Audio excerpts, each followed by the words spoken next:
Omicron को लेके सब लोग काफ़ी चिंतित हैं, क्योंकि पूरी दुनिया भर से जो खबर आ रही है उसके हिसाब से बहुत तेज़ी से फैलने वाला वायरस है। उसकी समस्या को डिस्कस करने के लिए और उनकी तैयारियों को करने के लिए आज सुबह मैंने सभी विभागों की मीटिंग ली थी तैयारियां करने के लिए। ओमिक्रॉन की मोटे मोटे तौर पे दो कैरेक्टरिस्टिक्स हैं। एक तो ये कि ये फैलता बहुत तेज़ी से, दूसरा ये कि ये काफ़ी माइल्ड है। इसमें हॉस्पिटलाइजेशंस कम होते हैं, मौतें भी काफ़ी कम होती हैं।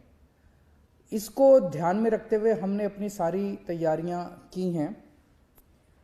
पहली चीज़ तो अगर ये फैलता बहुत तेज़ी से तो हमारा वो वाला इंफ्रास्ट्रक्चर काफ़ी स्ट्रांग होना चाहिए। तो हमने 3 लाख टेस्ट डेली करने की अपनी कैपेसिटी बनाई है कि अगर ज़रूरत पड़ेगी तो 3 लाख टेस्ट्स दिल्ली में डेली हो सकें।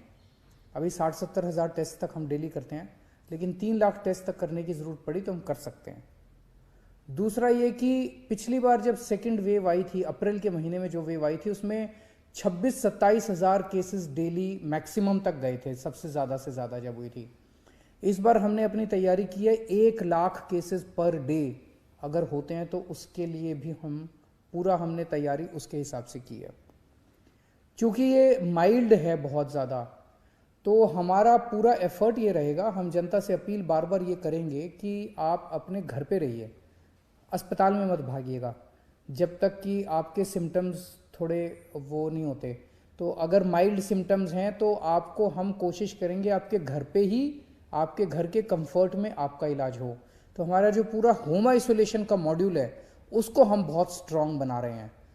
उसमें सबसे पहले जैसे ही टेस्ट के नतीजे आएंगे और ये पता चलेगा कि कोई व्यक्ति को कोरोना है, पॉजिटिव है, तो उसको तुरंत फ़ोन कॉल जाएगा हमारे यहाँ से और उसको कहा जाएगा कि आपसे अब दिल्ली सरकार लगातार संपर्क में रहेगी। अगले दिन उसके यहाँ दिल्ली सरकार की तरफ से एक मेडिकल टीम उसके घर जाएगी, उसको एक किट दे के आएगी जिसमें उसकी दवाइयाँ होंगी, उसका इंस्ट्रक्शंस होंगे, ऑक्सीमीटर होगा, वो सारी चीज़ें उनको दे के आएंगी। और उसके बाद से डेली उसकी टेली काउंसलिंग, फ़ोन के ऊपर डॉक्टर्स जो हैं फ़ोन के ऊपर उनकी काउंसलिंग करेंगे 10 दिन तक, या जब तक वो ठीक नहीं हो जाते। तो होम आइसोलेशन, इसके लिए जो भी एजेंसीज हायर करने की ज़रूरत है उसको 1-2 दिन के अंदर हम सारी एजेंसीज को हायर कर लेंगे। ये आज मैंने आदेश दे दिए हैं।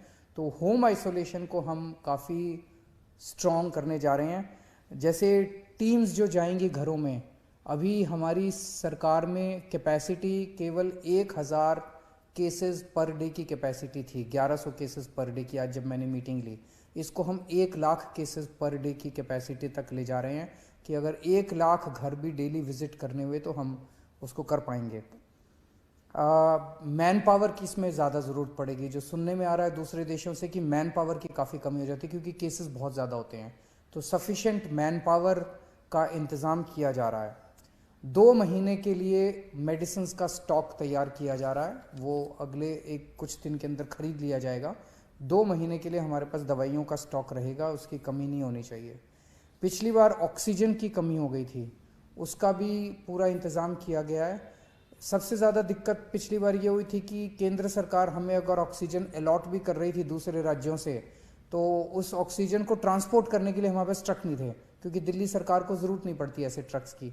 लेकिन इस बार हम 15 ट्रक्स, अगले 3 हफ्ते के अंदर 15 ट्रक्स ऑक्सीजन के हमारे पास टैंकर्स जो हैं वो डिलीवर हो जाएंगे और इसकी भी दिक्कत नहीं होनी चाहिए। हमें लगता है कि शायद दिल्ली में बहुत ज़्यादा, भगवान से प्रार्थना है कि ज़्यादा इसका प्रकोप ना हो, क्योंकि सीरो सर्वे बताता है कि दिल्ली के अंदर सीरो सर्वे 95% से ज़्यादा आया है। इसका मतलब इतने लोगों को कोरोना पहले हो चुका है, उनके अंदर एंटीबॉडीज़ ऑलरेडी है। और दूसरा 99% लोगों को फर्स्ट डोज लग चुकी है और 70% से ज़्यादा लोगों को सेकेंड डोज भी लग चुकी है। तो इन परिस्थितियों को देखते हुए बहुत ज़्यादा प्रकोप होना तो नहीं चाहिए, लेकिन अगर होता है तो चिंता करने की बात ज़रूरत नहीं है। हम सब साथ